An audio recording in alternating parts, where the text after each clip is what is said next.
So we will reconvene, and when we departed, we were about to ask a million questions each. So first up is John. Cheers. Yeah, and I've got a couple of quick ones, hopefully. So, firstly, thank you for a lot of the works around the Albany ward there. That's a great piece of work out at Herald Island, Whangapara Road, and the tender out for Rosedale, which has been a while coming, but that's great to see. So thanks very much for that.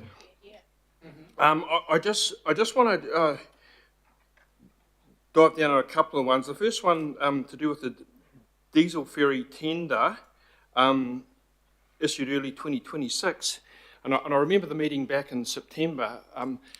I thought that had already occurred, so that's open now, because I thought there was some suggestion that AT had decided on sourcing that from Australia. Am I correct in that or not?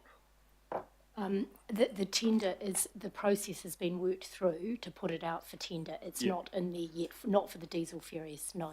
Yeah. Okay. And so there are some producers in Australia, but they would tender alongside anyone else. Alongside, so that's good. So the New Zealand companies who've certainly,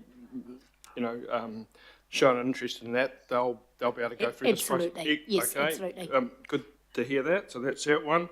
And just in terms of those works along, and you see them all over Auckland when we renew the pavements, is there a kind of generic cost per metre that we work to there? Because I assume it's pretty much the same sort of work no matter where it is.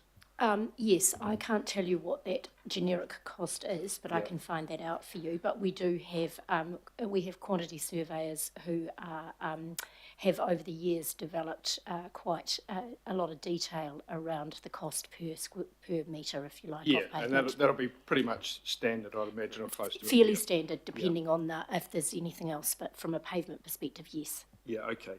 The other one, the final one. To do with the fare review, and again, good to see that tertiary concession there, and responding to the market trends and the modern parlance. I'm just curious though, and I know it's always that sort of dichotomy between trying to encourage more people to use the service and then meeting ongoing costs. And I think, Stacey, you mentioned some sort of work there to do with the longer distance, kind of disproportionate cost there. Is our adjustment going to be across all modes then? Is it all public transport modes or just bus services? Because I see what I think are the really good initiatives with the fare cap, with the tertiary concession, but then I see sort of other other parts of the PT system where the people just seem to get, hit each time. So could you give a little bit of an insight to that, please? Absolutely. So, the start of the year when we did the rezoning, which then consolidated the outer zones, was for the bus and train network. Ferry was decoupled to a point so that fares could be set in line with, obviously, the significant cost that ferries come at in order to try and improve that fare box recovery ratio for ferry. That was really important for the long-term sustainability of our ferry services. But I will say that tertiary students still get 40% off that. Yeah. 40% off the AT Hop card fare, isn't it? Yeah. Okay, thanks. Thanks, John. Lottie. Kia ora, thanks. A few positive comments first before my question. Congrats on the Bus Driver Appreciation Day. That was so good. It got so much positive feedback from the community. I saw it being shared all over TikTok and everything. And I didn't realise we were one of the only countries, maybe the only country, where people say, "Thank you, driver," as they're exiting. So that was really cool to recognise our bus drivers. and seeing their names, I think, up on the big, the side of the building and stuff, that was pretty awesome. So thank you for that, and I hope that we continue to do that in the future as well. Another positive was the flyover, Rahihi, or the Morris Williamson flyover, as we call it. Very seamless. Very seamless. It was really, really good driving over and dropping off Councillor Bartley. And so we didn't even notice we were on it until we were halfway through. So congrats on that too as well. And then lastly, the bilingual messaging that you have on your public transport, but also on the signage. Recently, everyone will know that we had a lot of visitors from overseas Indigenous peoples for the WIPSI conference. And the comments that we were getting from them about how amazing it was to see, the signage, bilingual signage, but also to actually hear it on our buses and trains was pretty awesome. So I think that work is helping to uplift our city and make us a world leader in that space in Indigenous circles. So commend you and the team for that especially. Now, the potholes. Huge congrats on those figures, like 97% is pretty amazing, and over 600 reported. But I have a feeling that there might still be some underreporting from my part of the world, from South Auckland. So I just wanted to ask whether you've got some detail to show us where those pothole reports are coming from, and is there an issue with people in South Auckland and the Manukau ward, for example, accessing the pothole hotline and letting the team know that there are potholes, because I'm still seeing quite a few out in my community. Yep. It's probably quite a useful question. I don't know. Well, it is a useful question, not quite a useful question. Sorry about that, Councillor. It's a useful question. I don't know the answer to what the distribution of those complaints are across Auckland, but we could find that out. And if we needed to, we could target certain areas using social media channels in particular, just to make people more aware of that opportunity to report a pothole. And we could also provide you collateral so you can distribute it. But I'm not aware of the distribution of those complaints over time. Good, thank you, and I'd certainly help to get that word out if there is a problem. Thank you. Thanks, Chair. Thanks, Loru. Daniel? Good afternoon, and thank you very much for the report. A couple of questions from me. Firstly, Aorita Place, magnificent. The footpath that you've got in there, as you know, I'm a great champion of the walking, and certainly it was well received there. I know that because everybody in that street, when I door knocked them prior to the election, was very complimentary. I am quite interested in the Takanini road bridges work. Do you know if your project team have decided yet whether the new vehicular bridge should start at Manuia Road, or should it be at Taka Street? Manuia is probably the more vital. Taka Street is the easiest. Do you know? Have you made a decision yet? Excuse me, no, a final decision hasn't been made, and there are obviously sort of wider network impacts that need to be considered in terms of that decision with Manuia or Taka Street. And there are also some property implications that could impact that. With the early contractor involvement, that program will be finally decided in the early stage of next year. I'm sure I'd speak for Councillor Winiata, but both he and I were very, very keen to know the details of when we've got the contract award later this week. That's a really big milestone for the Takanini Road Bridges project. My supplementary question related to the road bridges and the grade separation in Takanini is that Auckland Transport is currently in the design phase, as I understand it, for network optimisation of the Great South Road, including the opportunity for an off-road cycleway and the removal of on-street parking between Manuia and Glenora. And that's quite essential in Takanini to get more capacity on the Great South to get that corridor unlocked. Is that project funded? Yes, that's part of the optimisation programme that we're bringing forward to provide support for the level crossings programme, so to provide some of that relief to travellers on that corridor and some of those intersections in advance of the construction works happening.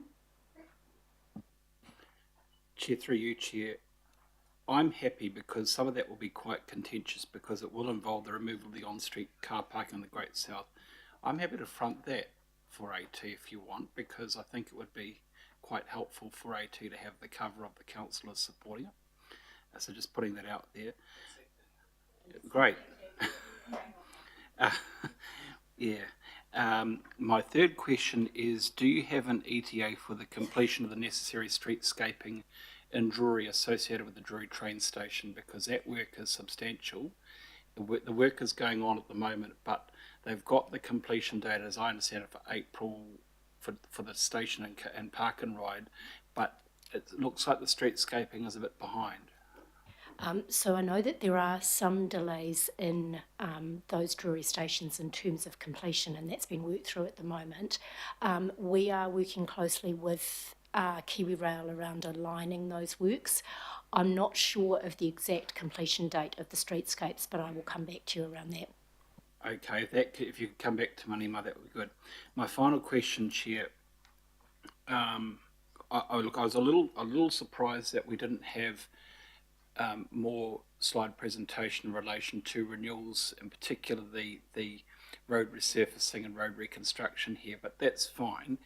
Can I just ask, and maybe it was addressed when I was out of the room, but with respect to the potholes promise, by definition, is that a patch up, or is that a full patch to ensure that the road is effectively going to last for the next couple of years? By definition, what is that pothole repair? Because there's quite a difference between an emergency, cover over and essentially a patch to ensure that you don't have ingress. This is when you need Alan Wallace, isn't it? But the answer is both and. So it's not designed just to be an emergency repair, and the technology and the materials they use give it a longer life than that. And if it's just a standard pothole without significant deterioration in the subgrade, then we're probably okay with that. But if we've got more material issues, then that's logged, and that's when we would come back and do a more full repair. But it might not be in that 12-month period. It might be scheduled as part of a broader program in the following summer maintenance period, Councillor. So it's both and. Okay, look, I'm not going to speak, Chair, but just to reiterate my support for the work that's taking place, but I think that both the councillors and the Manaroa Papakura Ward need to have as early a heads up and advice in relation to the network optimisation work on the Great South Road in particular, because it is very positive, but it will be a confronting conversation in relation to the parking. Thank you. Thank you. Councillor Rahihi Williamson.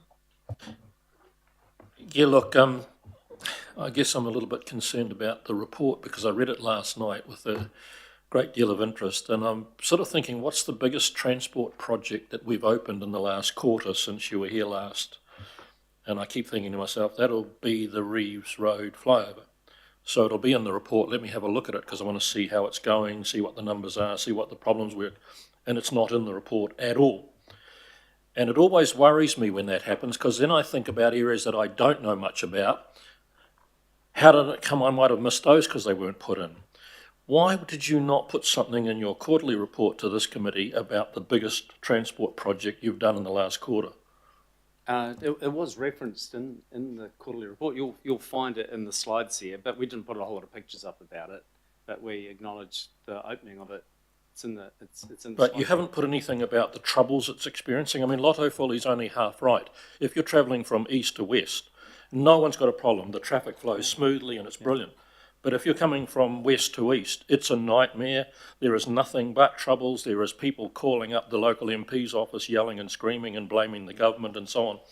I would have hoped that you would have said, we've got these problems, this is what we're doing to fix it, this is the time frame we've got. but not to mention it in a report to this committee really concerns me.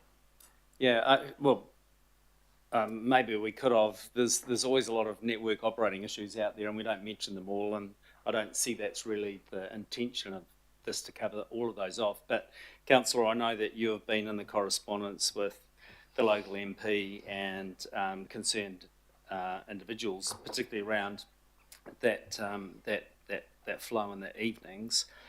And just for clarity, everybody, yes, we do have a bit of an issue, homeward bound traffic. The team in the Eastern Busway Alliance are very focused on understanding what we might do there. It's essentially as you turn left out of Te Rākau into Pakuranga Highway on the homeward bound journey, it's congested. So we're revising or looking at options to revise the intersection design there to allow additional left turn lane and also provide for a cycleway as intended. And where close to that, we'll probably have a design solution when about... So there's a preliminary design at the moment, and there'll be a more permanent design early next year, and then works are programmed to commence to actually adjust that intersection in February. Okay, well, all I just think is that if you've got a major project, it was a huge project, and it opened in October, so it's in the last quarter, that a report to this committee would actually show what's happened, is it working well, what are the problems with it, and what are we doing to fix those and by when. And when I didn't see any of that there, I thought, well, I don't know what else I miss in these reports, because if you don't know about them, you don't know about them. No further comment. No, that's right, and noting this isn't a quarterly update, so if you could, you probably do it in the next quarterly update. So, next up, Joe. Thank you. Thank you, Stacey, for liaising with me overnight and this morning regarding the stabbings in me and Councillor Deputy Mayor's area. I wanted to know, are we at the stage where we need transit police, and what more can be done, because it's becoming too regular now that we have stabbings and killings on public transport? Thank you. And we already have transit police. So we do have a team of transport officers. The problem is we have a limited pool of people, so we deploy them based on what the information is coming in order to be able to support the issues where they're arising. I mean, the predominant role is that of, customer safety and reassurance, but also in terms of revenue protection and supporting eradication of fare evasion. And so with the information that we get coming in, and we've substantially increased what those channels are in order to get more information and make it more intelligence-based to support the deployment, but we do have a limited pool. And so when we've got 13,500 bus services every single day, we're never going to get what I would call, the majority coverage in terms of that. But we are looking at other initiatives as well. So supporting bus operators to be able to deploy resources based on where their drivers are reporting they're seeing things. So giving them more tools to be able to support that. So whether that be through, contracted security or Māori wardens, supporting the operators with more tools on that. And as you're aware, we've rolled out driver screens. We have a safety plan that we've launched earlier this year that's targeting multiple areas. One of those big things, though, is how we engage with the community and get community groups to help us with these, what we call social complex community issues that we're seeing.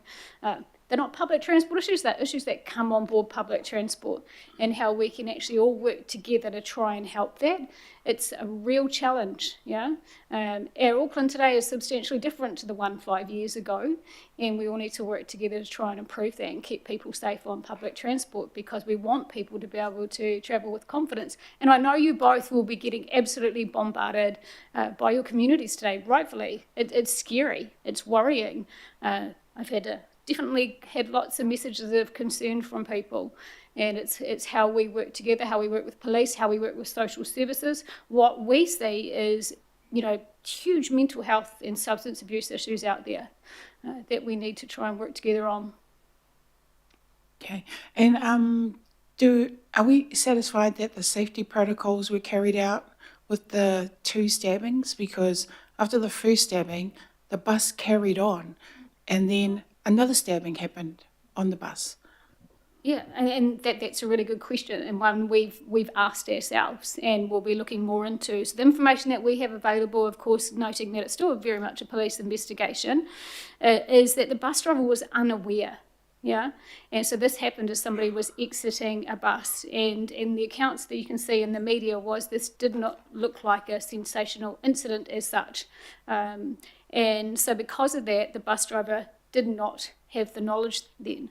Yeah, the bus continued on the road. It picked up two young women, and they got off further up, and then this other gentleman was on board the bus as well. Yeah, and so it was only then that he saw a disturbance on board the bus that he realised that something was happening and pulled over and called emergency services and got everybody off the bus. Yeah. Thank you. Okay, Greg. Yeah, thank you. Through you, Andy. I've just got a few questions around the ferry services, and then just one about the rates cap. Are they fare cap? Just with the ferries, so I've got just probably about 4 or 5 questions around it, just trying to understand a little bit better. And that's with the electric ferry. How long? Well, when you charge one up, how long does it run for? So the reason why I'm asking that question is, if it doesn't run from one destination down to another, does it have to recharge each time it runs? How long does it last for? Does it last for the day or just for one run? Just what's its capacity in terms of the charge it has on its batteries? Oh, okay. So we're talking about ferry charging rather than customer fare charging. Yeah. No, I'll come back to that. Oh, so, Yeah. questioning that. Yes, and so my understanding is that they will require what we call top-up charging in between services. Yeah. And so that's why obviously getting the downtown infrastructure is imperative in order to be able to have consistency of operations once they're in the water.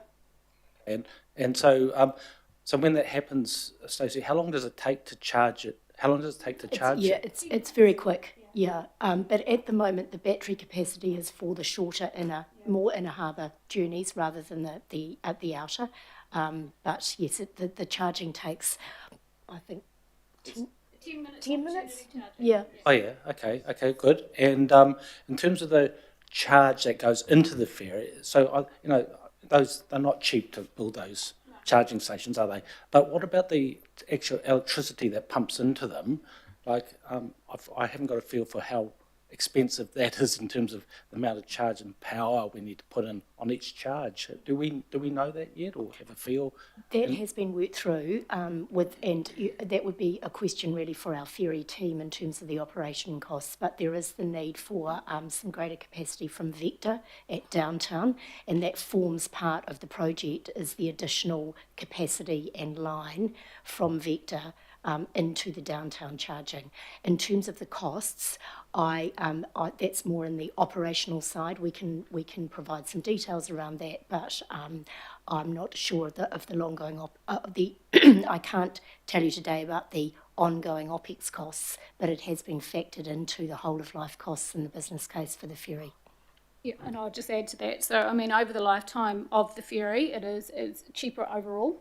Yeah, but that's obviously dependent in terms of what those electricity costs do over time. Yeah, but the modelling does suggest that over the life of the ferry that it will be more cost effective. Yeah. Will it be more cost effective than the diesels? Are we in a situation where we can compare that? Yes. Yeah. Yes. Yeah, obviously they have a much higher build cost, and obviously you've got this infrastructure enablement piece that you need to do up front in order to be able to operate the service, but that's a one-off cost, in terms of that. But overall, the OPEX, the operating cost of them over that duration is lower. So see, that's nice to hear. But to be sure of that, would it be normal practice? We might not be here in 5 years, but to re-look at that and would do that, right? Yeah, absolutely. So, I mean, they will be monitored and recorded, and we'll be able to report on that and what that looks like, and therefore the base sort of operating model in which these decisions are made will be updated to reflect the actuals. Yeah. Thank you for that. And the final one's just about the $50 a week cap. I spoke very enthusiastically about it, but nothing's free. So in terms of the subsidies that we have to make to No, because I guess the question is how much are ratepayers having to kind of subsidise that to make ends meet? You know, so obviously, yeah. Yeah, firstly, we introduced that fare cap, obviously it was part of the MES proposal, but it was to give Aucklanders cost certainty, so they knew exactly how much their transport was going to cost, yeah, in terms of that. In terms of the actual, what the lost revenues that it looks like, I can give you an indication right now, in terms of the average revenue loss is about, between 30 and 40k a week. Oh no, sorry, about 60 all up. So it has doubled over the last year, which indicates more people are obviously reaching the cap. And that will obviously grow as more people hit that cap. Yeah. So what was that number, Casey? So that's 60, what is that? Was that 60,000, 60? Yeah, it's about 3.5 million, I think, in terms of all up, an additional subsidy for that. But obviously, we've seen that, you know, people that need to use public transport more often are very appreciative of obviously knowing exactly how much it's going to cost them to budget each week for that. Thank you. Thanks, Greg. Yeah, Shane. Thanks, Chair. Got a couple of questions about public transport, obviously. Firstly, IKEA. So that's really great. That's great news, hearing that good result of people taking PT to IKEA. Did IKEA have a role in promoting public transport to their customers as an option, and what lessons have we learnt from this result? Yeah, I think IKEA do have part of their brand strategy as being a supporter of sustainable mobility in terms of that. And so they're big advocates in terms of using public transport and have suggested that themselves. They're fair share customers as well. So they support their employees to get to work using the fair share product. That's fantastic. Thank you. I'm just going to the presentation now, and I think it's slide 23 with the graph around PT operating costs. And I've asked this in a previous forum, but I think it's important to kind of put this to the record. We're seeing on that graph, if I'm not mistaken, rail disproportionately much higher OPEX cost pressures than ferries and buses. So I sort of previously speculated that might have been CRL, but apparently that's not quite the case. Could you explain to me why we're seeing a lot more train cost pressures in that space? Yeah, absolutely. So this directly correlates to, you can see when CRL will obviously go up again, but this is the increase in access charges predominantly.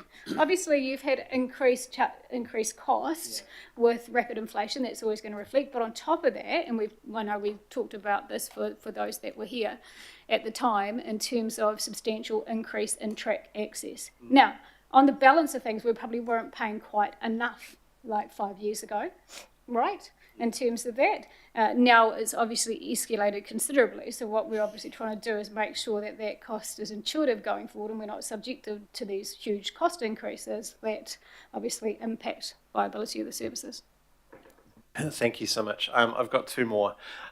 Just in terms of the $50 weekly fare cap, I'm just really glad that we're holding that in place. That reflects a real cost saving for people. Could I request specific advice in the form of a memo or something like that in advance of the LTP for different weekly cap levels and the level of public subsidy that would be required? And further, can that be adjusted with an assumed level of behavioural change? Yes. Thank you. Last one, Community Connect. So can I ask you about take-up of the Community Connect scheme, and what are we doing to encourage users to take that up? And I suppose, are there automatic triggers at MSD's end with their clients on taking up Community Connect? Yeah, it's a great question, and I'm glad you asked it, because doing the annual fare review, they do look at how the products are being used and the concessions are being used. And Community Connect, only 16% of Community Connect, what I call cardholders eligible for the scheme, have actually taken it up. So, I mean, that suggests low participation, which is a worry in terms of that. So obviously we're in contact with MSD in terms of how we actually make sure that people know that they're eligible for this, but also in terms of marketing the scheme. And it'd be great if you could all take it back to your communities as well, to let them know that that is available to them if they're community service card holders. Great, thank you. Thanks, Chair. Thanks, Shane. Desi. Julie. All right. Maybe. It's not the first time I've been mistaken for a blonde, though. So, I sent through a slide of an image, and it's good that graph's still up there because it's sort of a redrawing of that graph. So, my question is around the fare increase. You've modelled or given an indication anyway, for the tertiary decrease, which I strongly support. Indeed, it was the first issue I got involved in local government on was actually student discounts when I was at the Student Association 20-something years ago. You've given us a sense of what the impact will be on patronage, that it will lift patronage, but you haven't given us that for the general increase. So is that something you don't model? Is it not available? Yeah, absolutely. So we do the elasticities of demand. Sorry, that's not, the sound from that mic doesn't seem to be working now. Could you try again? Is it not working? Yes, that's Okay. great. Thanks. We do the elasticities modelling to understand what that would do. So, I mean, any fare increase obviously has an impact. And I can give you what that perceived impact looks like in terms of a dollar value, a percentage value. That would be really helpful. I guess my query is also why it isn't in the report, given that we are given the one for tertiary. We're given the positive, this should increase patronage. I think we need to see the other side of it. Yeah, no, it's very low. Actually, Neil's here. Neil, do you have that number handy? No, sorry. No. Okay. I will get it for you. Great, thank you. And I guess the point of this graph is, recalibrating the information that you've given us in the previous graph based on percentages, because the previous graph looks at the total cost of operating, whereas this looks at it as inflation as a percentage. And I guess the argument that's being made is that we have to do these increases partly as catch up from COVID, but the operating cost inflation during the COVID period was actually very low or none. It seems to me from this graph, which is more apples with apples, that we have an issue here of ongoing increase in operating cost. And if we continue to look at increasing fares, what we need to increase is actually the income from fares through increasing patronage. So that's what I'd sort of put to you, I guess, is how are we, we know that increasing fares does depress patronage, even if it is a small amount. We know the counter is true, that when there are decreases in fares, and we've seen that a lot over the last 5 years through some of the government schemes as well. So it's also an efficiency issue of the operating cost per passenger comes down the more passengers you have. So what is AT doing to look at that? Thanks, Chair.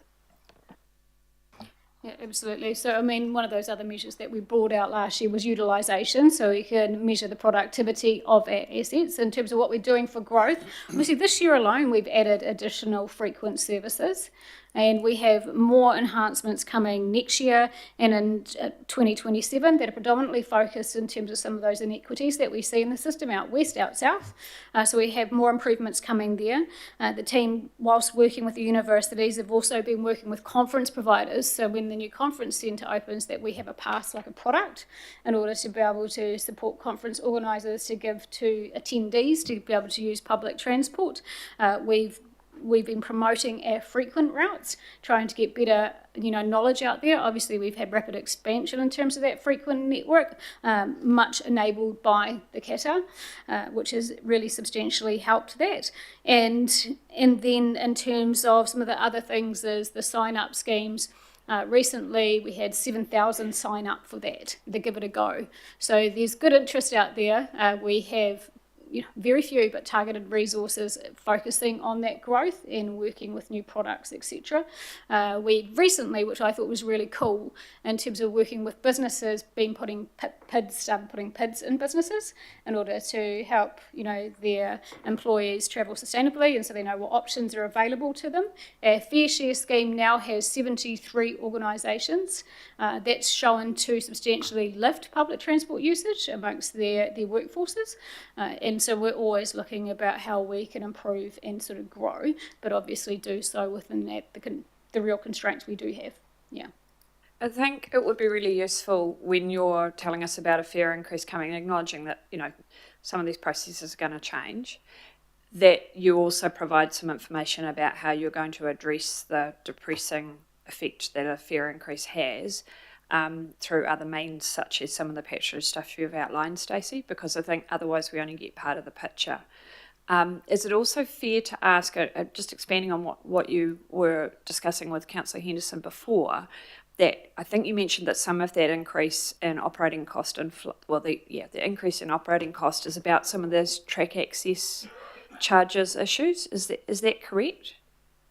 Yes, track access charges, but also remember we substantially increased bus driver wages through that time. We needed to, we all acknowledge that. And so there's been a lot of improvements done as well. Yeah, it's not all inflation. There is a lot of improvements to the network, and obviously we've been investing heavily in safety as well. But track access for rail is huge, right? It's tripled over the last decade. Yeah, and I mean, in terms of the bus driver wages, some of that there was some increased funding from central government for that.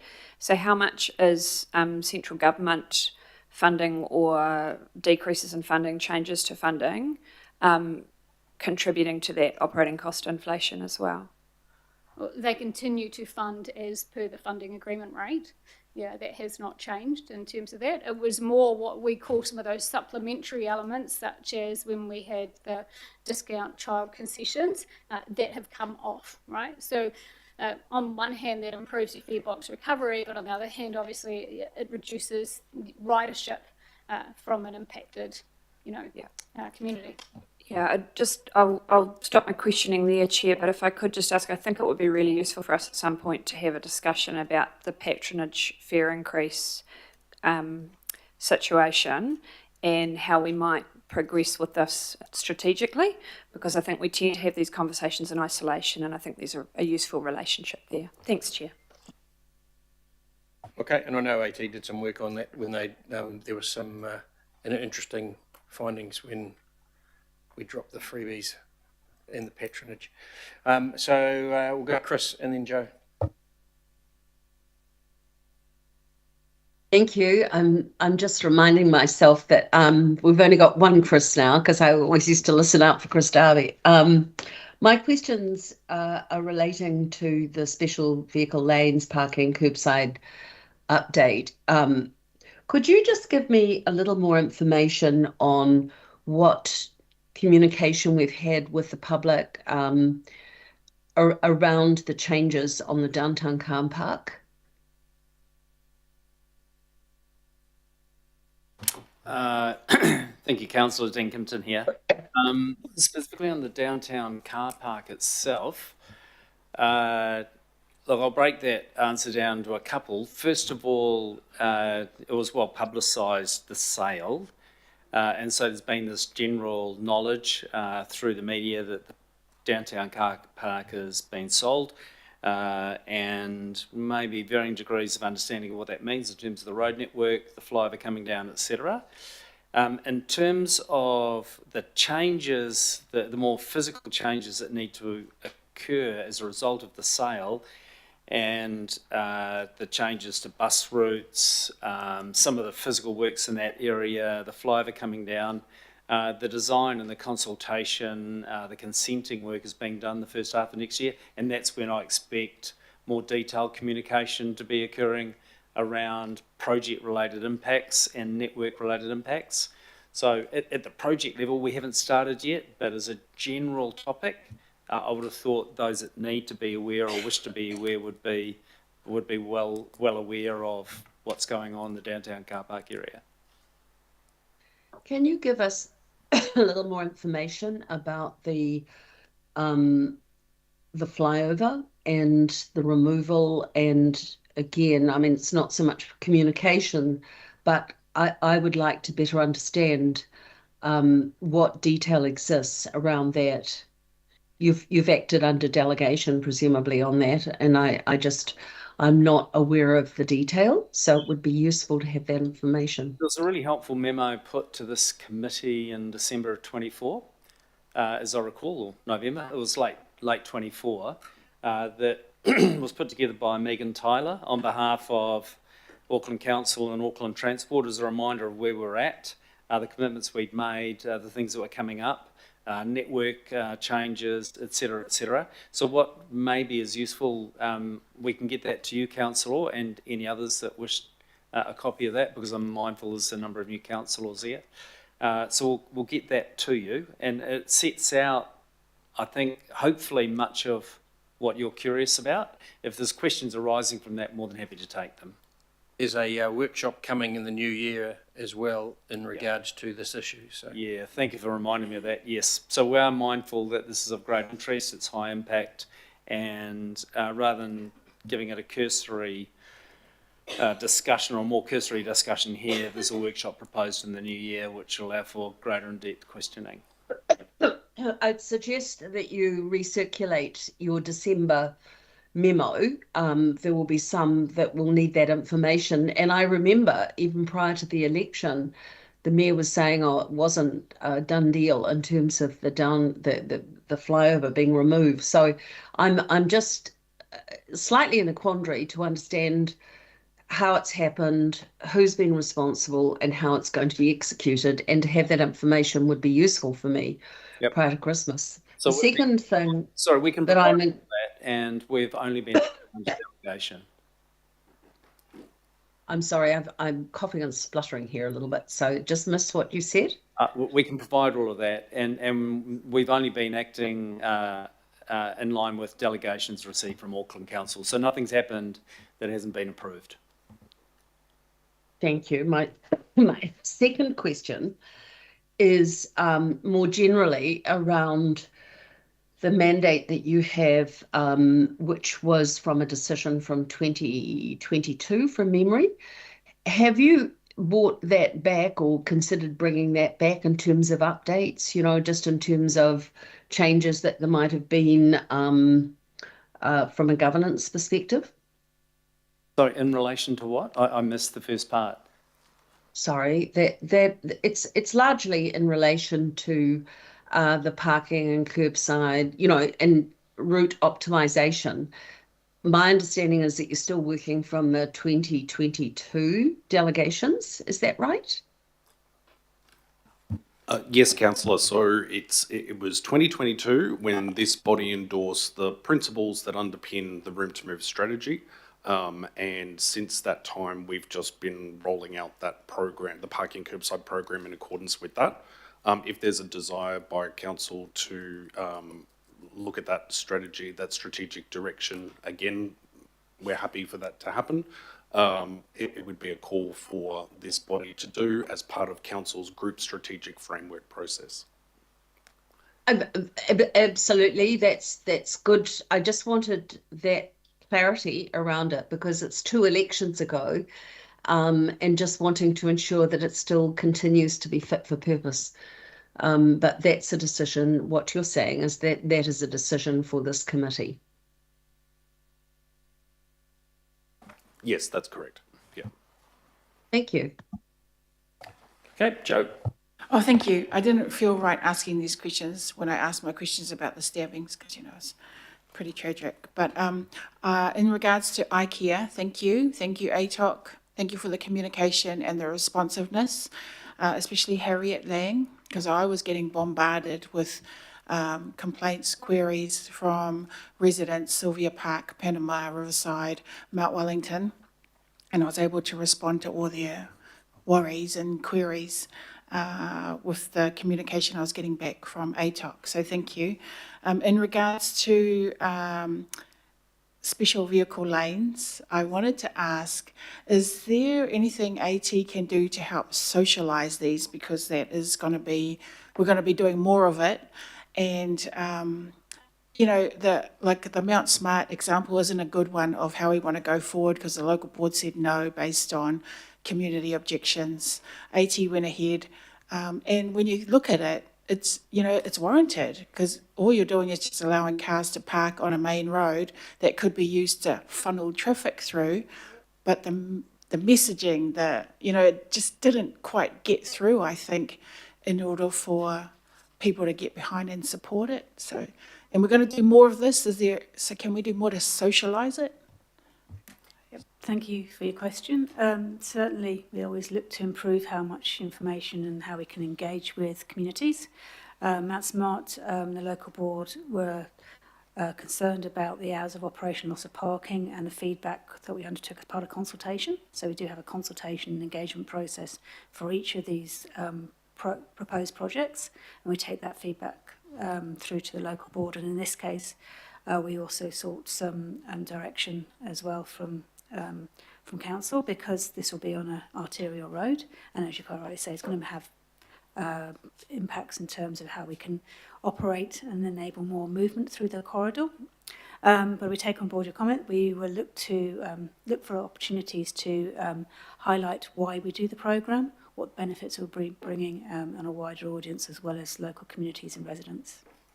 Thank you. And then dynamic lanes was my other one. Is there a best model of dynamic lanes? Because we're going to do more of that too. And I hope it's not going to be like the Pimnua Pakuranga dynamic laning, because that is so dangerous. No matter what improvements you try and do there, it is so dangerous.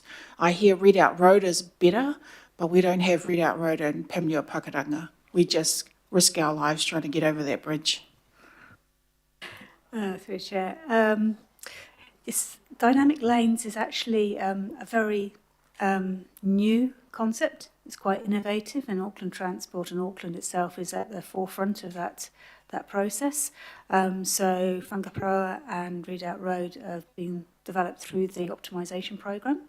They are a little bit different to Pamyor, in the sense that Pamyor's been around for quite a while, but not had the same level of investment in terms of the methodology, the in-ground LEDs and the information. So we're learning every time we do this. We work with NZTA because most of these have to have a national approval because they are new into the system.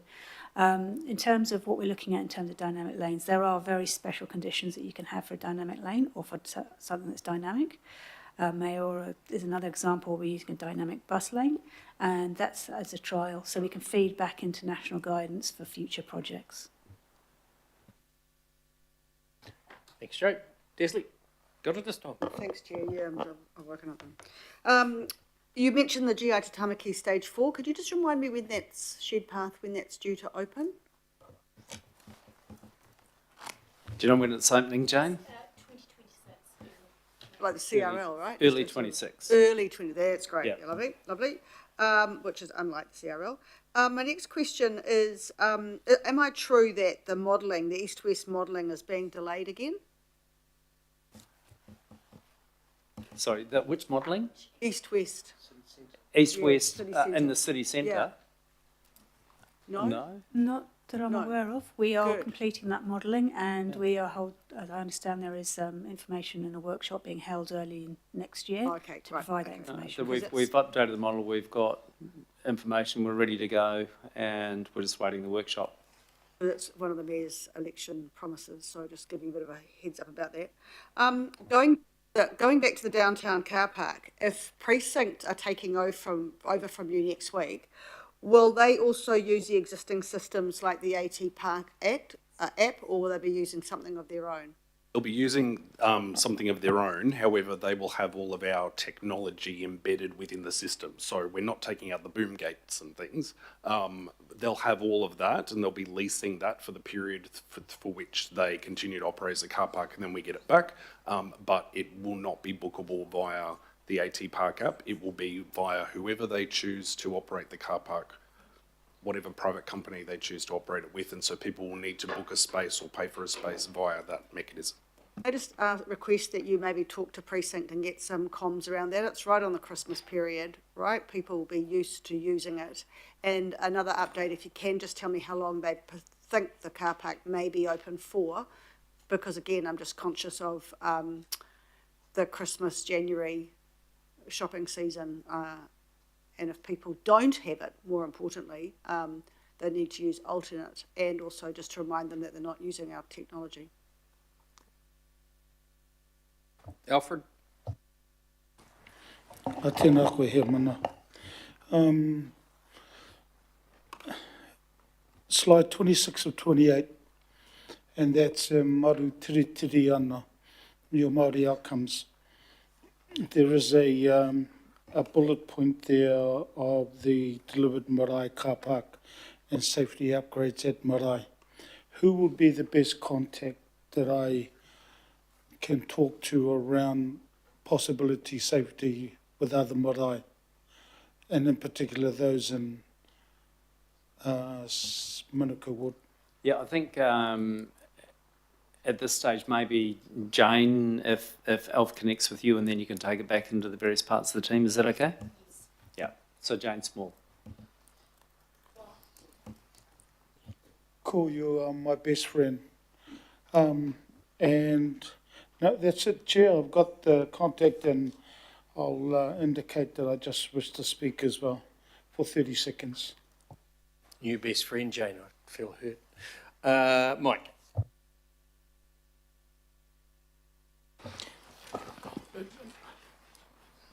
Mr. Kimpton, you'd be aware of Plan Change 120 and the strategic purpose of intensification in the inner city, encouraging more people to live in the inner city and so on.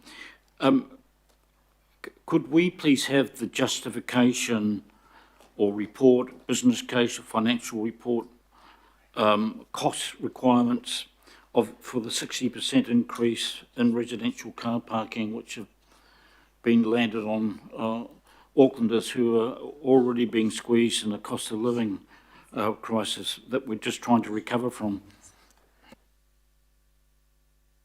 Councillor, yes, we can provide all of that information behind the process. What we did was we delved into all of the costs the business incurs in accordance with the Auditor General's report around what constitutes reasonable costs, so that the cost is updated to reflect the costs incurred by the business and it is not spread amongst general rates. But we will provide all of that. Well, it'd be good to see that, but in terms, on the face of it, 60% increase placed on Aucklanders living in the inner city, the inner part of Auckland, is pretty unacceptable given inflation's of just over 2%. It's pretty harsh, really, is it not? I think I absolutely agree that it is, it's a lift and it's a bit of a surprise. The problem is we've kept it steady for 12 years, and really it should have been increasing every year or every couple of years. And so it hasn't been... Why should it be increasing? You must be able to justify that. You just can't... Any other business that puts 60%, or public service organisation, because it's not a business, it's funded by ratepayers, it's not self-sustainable, but any sort of, any business or agency putting that sort of increase on people, it's pretty unusual, isn't it not? Well, so what I would say is it should have been increasing by a few percent every year, and it wasn't. And so as a result, this year it is a one-off larger increase than it would have been. And what's been happening, because we haven't been increasing it for the last 12 years, is instead of the cost to provide those permits being spread amongst those users, it's been spread amongst the general rates of everyone, which is contrary to the intention of the bylaws which underpin having residential parking permits, which is that the cost reflects the cost to produce the permit. So we're making up for lost time, in essence, to bring it back to a cost so that there is no cost to general rates and general ratepayers. It is the cost borne by the users themselves. And going forward, there's not going to be 60% increases. There will be cost increases in the future that reflect any changes to general operating costs. And I appreciate it is a bit of a change, but this is to reflect the statement of intent requirement we have to ease burden on ratepayers and align with the requirement to have users contribute to the cost of providing the services that we provide them.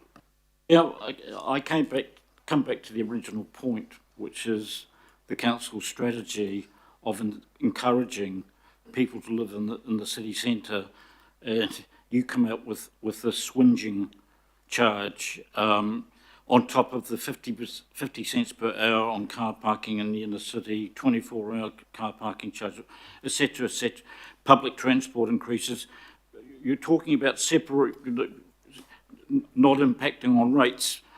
Ratepayers, the same people you are swiping with this increase, are actually pay most of their rates to AT. So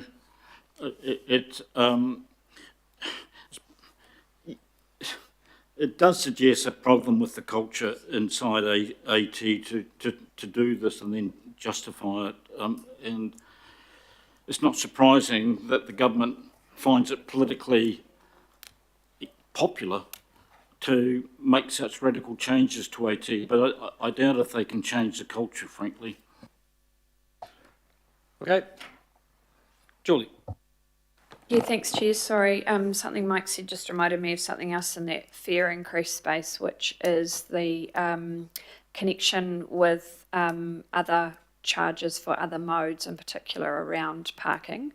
Obviously, the question there was around the residential parking scheme, and that's a factor, but probably more acutely would be the parking charges that we charge in our parking buildings.